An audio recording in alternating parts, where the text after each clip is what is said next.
Dalam sebuah hadis yang sahih dikatakan, diceritakan tentang orang yang paling terakhir keluar dari surga, dari neraka, terakhir penghuni surga. Dia akan keluar dalam kondisi tubuhnya hangus setengah, setengahnya keluarin asap. Berdiri jatuh, berdiri jatuh. Begitu terus sampai dia jauh dari neraka. Setelah jauh dia mengatakan, segala puji bagi Allah yang selamatkan aku dari kamu. Dia pikir masih ada di neraka selain dia. Ini di neraka ada orang kafir, orang musyrik, orang munafik yang kekal. Dia sendiri ini ahli surga, tidak ada. Orang semua ahli surga sudah masuk ke surga ini. Tentu teman-teman jangan jadi orang ini, jadi orang yang pertama masuk surga dari awal. Ini mampir neraka dulu nih. Ya. Tapi subhanallah dia dengar bagaimana nikmat terendah di surga ini. Orang ini jalan, kemudian setelah dia jauh dia mengatakan, ya Allah, selamatkan aku dari neraka itu. Maka Allah selamatkan dia, mengatakan segala puji bagi Allah yang selamatkan aku dari kamu. Kemudian Allah dari jauh lihatkan dia pohon, nggak ada apa-apa, pohon saja. Selama ini ribuan tahun semuanya api, siksaan, ya, yang dicincang, yang dibakar, yang ini, yang itu segala macam. Maka kata dia waktu lihat pohon itu, ya Allah saya ingin pohon itu. Bagaimana sih kalau kita lagi panas terik matahari, kita ingin naungan di bawah pohon? Saya ingin pohon itu. Kata Allah, hai anak Adam, kira-kira kau minta yang lain enggak? Dia bilang tidak ya Allah, saya tidak akan minta yang lain, pohon itu saja.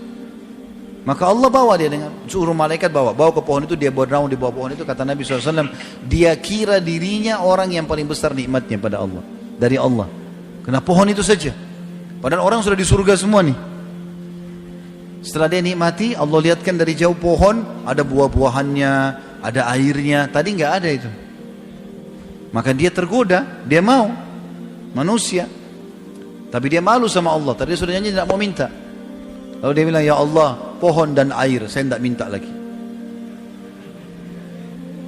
Kata Allah SWT, hai anak Adam, sudah janji tadi, ya Allah, pohon sama air, tidak minta lagi. Lalu dia kasih janji-janjinya sama Allah. Kata Nabi SAW, dia janji sama Allah, tidak akan. Baik, Allah antar ke pohon itu. Dia nikmati buahnya, dia mandi di airnya, segar. Dia anggap nikmat, dia adalah hamba Allah yang paling besar nikmatnya. Dari kejauhan setelah itu Allah bukain pintu surga, gerbangnya, kecium bau wanginya. Dia lihat orang pakai baju sutra, dayang-dayang, pohon-pohon yang indah. Dia mau minta sama Allah, dia malu. Sudah janji tadi. Tapi ini surga, kalau dia bilang, ya Allah surgamu, saya nggak minta yang lain. Kata Allah, hai anak Adam, nggak ada yang memuaskan kamu. Apa kau mau aku berikan kamu seperti yang dimiliki oleh raja terkaya dunia? Sekarang saya akan masukkan kau ke surga ini, seperti permintaanmu. Tapi aku kasih kamu yang seperti dimiliki raja terkaya dunia. Tahu siapa ini teman-teman? Sulaiman alaihissalam. Kalau kita bilang raja terkaya di dunia, Sulaiman. Sulaiman alaihissalam bisa suruh jin, bisa bicara sama hewan, istananya dari kaca, luar biasa. Nggak ada raja seperti Sulaiman. Sampai kata Nabi SAW, Sulaiman telah minta kerajaan tidak boleh orang sebelumnya dan sesudahnya. Kata Allah SWT, hai anak Adam, maukah kamu aku berikan kau yang dimiliki raja terkaya dunia? Dia bilang, raditu ya Rabb, aku ridho. Jangankan begitu, masuk surga sudah cukup, apalagi dapat yang terkaya raja dunia. Ya. Maka Allah bilang, wala kamithluhu, kau akan dapat dobelnya, 2 kali lipat. Maaf. Lalu dia mengatakan, raditu ya Rabb, aku ridho hai Tuhanku. Allah lagi bilang, wala kamithluhu, kau akan dapat lagi yang dobelnya. Terus saja dia mengatakan raditu, Allah juga mengatakan, dan kau akan dapat semisal sampai 10 kali lipat.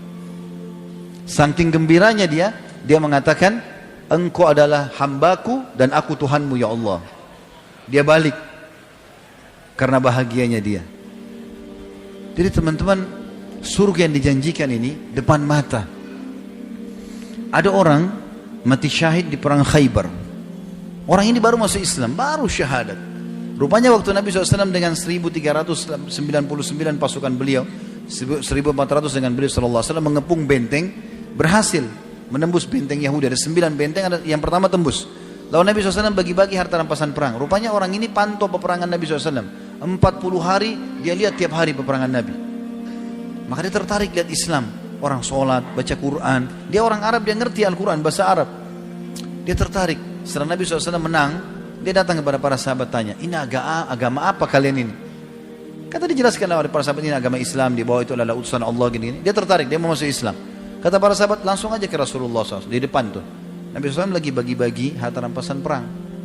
Setelah dibagi-bagi, atau sementara dibagi-bagi, orang ini mengatakan, ya Rasulullah, saya seseorang dari suku Arab Badui, tertarik dengan agama Islam, saya ingin masuk Islam. Kata Nabi SAW, baiklah. Asyhadu an la ilaha illallah wa anna Muhammad Rasulullah. Sederhana, 2 kalimat. Syahadat dia. Lalu kata Nabi SAW kepada orang yang sedang membantu beliau bagi-bagi harta rampasan perang, kasih juga orang ini. Karena dia hadir pada pembagian harta perang. Bagi. Kata orang itu, ya Rasulullah, saya masuk Islam bukan untuk ini. Saya udah biasa hidup susah di padang pasir, saya nggak mau harta. Saya mendengar teman-teman Anda berkata, kalian datang ke sini untuk mati dan masuk surga. Dibunuh sama orang kafir, masuk surga. Apa benar ya Rasulullah? Iya benar. Kalau begitu ya Rasulullah, yang saya ingin satu saja. Panahnya orang Yahudi ini kena di sini, tembus di sini. Dia tunjuk titiknya di sebelah kiri dadanya. Kena di sini, tembus di sini.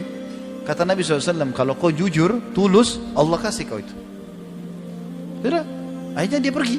Dia gabung sama pasukan umat Islam. Nabi SAW bagi rampasan perang. Nabi suruh gerak pasukan, ayo ke benteng yang kedua, kepung nih. Begitu dikepung, strategi orang Yahudi berperang pada saat itu melemparin anak-anak panah dari dalam benteng ke arah pasukan muslimin. Begitu terus, mereka pengecut, gak mau ketemu. Maka pada saat itu dilempar anak panah. Subhanallah, anak panah Yahudi yang pertama terlemparkan kena ke orang ini. Dan uniknya, kena di titik yang dia tunjuk. Di sini, tembus di sini. Mati dia, jatuh. Terbunuh. Nabi SAW melihat ada orang terbunuh, karena orang semua tidak mati kecuali dia. Ya tinggal dia yang jatuh. Yang lain kena pas pakai perisai tertahan. Orang ini mati. Kata Nabi SAW, huwa, apa ini orang tadi nih? Yang tadi baru masuk Islam? Kata para sahabat, iya Rasulullah. Kata Nabi SAW, subhanallah, maha suci Allah yang membenarkan janjinya. Dia baru minta, Allah kasih, dan di titik yang benar yang ditunjuk.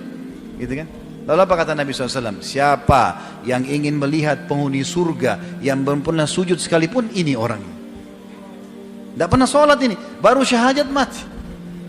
Dan mati syahid. Dan dia ikhlas. Ya? Maka dia masuk surga. Lalu apa kata Nabi SAW? Ini wasiatnya, ini penutupan bahasan kita. Apa kata Nabi SAW? Ingatlah, sesungguhnya surga seseorang di antara kalian lebih dekat daripada tali sendalnya.